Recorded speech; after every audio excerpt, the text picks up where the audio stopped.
know I'm important if I have theme music. Unfortunately, unlike the other two, this is a very serious speech. No funny jokes in it, so I apologize. I'd like to start with a true story. It was the last year, it was about a month after my brother's wedding. I was at work, bored, and I was starting to think about things I could have said during his best man speech. And it got me on to thinking about Derek's best man speech. And I actually started writing things down that I would say during the speech. Later that day, he calls me and says, guess what? I just got engaged. Will you be the best man? So that was kind of weird. The same day I started this speech, they got engaged. So I had a lot to do with it. But again, this is a serious speech. I was watching the news recently, and I heard a beautiful haiku about love that I'd like to share with everyone. Are you more surprised that I was watching the news, or I know what a haiku is? Yeah, me too. It's not real. It goes like this. You don't need money. Don't take fame. Don't need no credit card for my history. It's strong and it's subtle, and it's cruel sometimes. But it might just save your life. That's the power of love. That news program was called Huey Lewis and the News. I've been friends with Derek for over 19 years now. I've liked him for a solid 2/3 of that time. I want to clear the air. I only started hanging out with him because his house smelled like a pipe. But as Ashley can attest, he grows on you. So, after a while you're like, he's okay. So, a lot of people say that me and Derek have the same sense of humor and personality. And to be honest, I couldn't think of a better compliment for Derek. I was trying to dig up some dirt on Derek. I hope you don't mind. I called one of your ex-girlfriends. And so I called her, and this is what she said. I'll read it to you. She said, thanks for calling. The first 5 minutes are free. Every additional minute is $3.95. Must have a valid credit card and must be over 18. You get it? You get it? You get it? There's a phone sex operator. By the way, Cinnamon says hi. A few things you might not know about Derek is that these are all true, by the way. Derek was named after Derek and the Dominoes, which was a band with Eric Clapton. That's true. In middle school, Derek was the 3rd best trumpet player in Western Pennsylvania. Look up the rankings. Do they have rankings or no? All right, I don't care. It's made up. Derek is colorblind. That's true. I don't know what that means. I'm not a doctor. I believe that means you're allergic to crayons. Okay. By the way, Ashley, these are lovely blue vests. Let's see.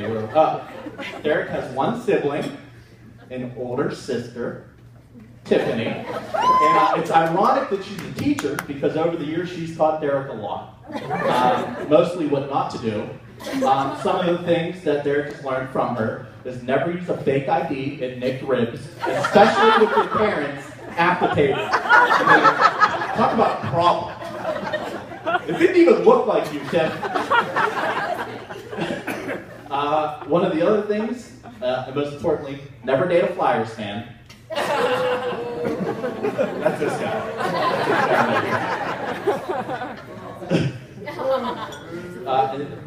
But at least she helped you find really good neighbors. Thank you. Thank you. In high school, Derek was on the golf team and the tennis team. I was on the bowling team. Now I know what you're thinking. Wow, you must have rolled your high school and beat the ladies off with a stick. Well, surprisingly, we didn't.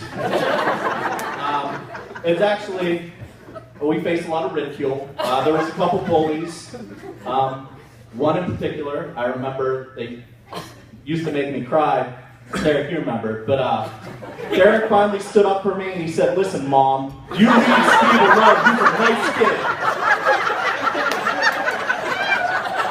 I'm just kidding. Even though she refuses to cook for me and screens my phone calls, she's a lovely lady. She loves her kids very much. You could say she's his #1 fan.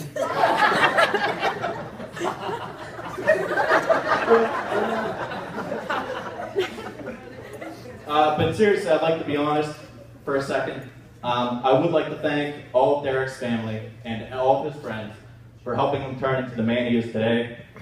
He's going to be a great husband. He's a great friend. You're in for a good life. Now let's move on to Ashley real quick. Most girls, they're looking for Mr. Right.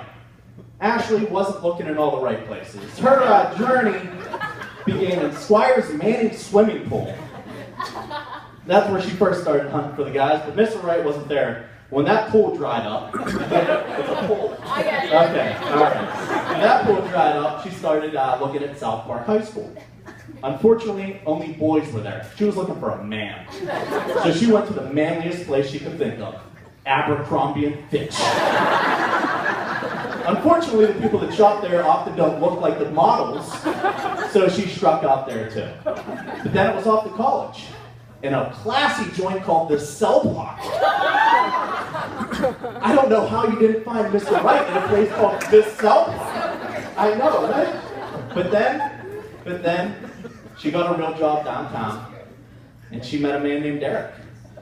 And she was so happy, and he was so nice. He always complimented her how good her gray dresses looked, even though they were green, blue, and red. He's colorblind. But Ashley, I do want to thank you for having a great sense of humor, a great laugh. Even though you're robotic and won't cry, we still love you. But I do want to finish with one story here. They say that if you want to know what your wife's going to look like in 30 years, you look at her mother. Well, the same could also be said if you want to know what your husband's going to look like in 30 years, look at his father.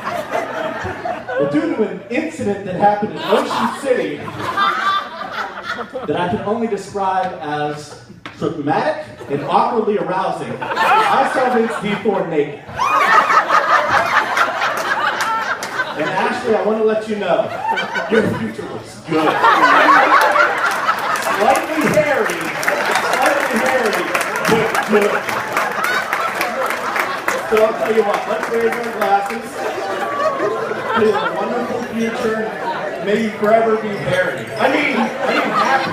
Forever happy.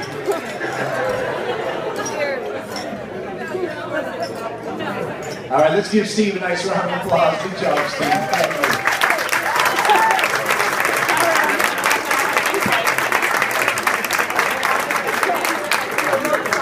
Now we're going to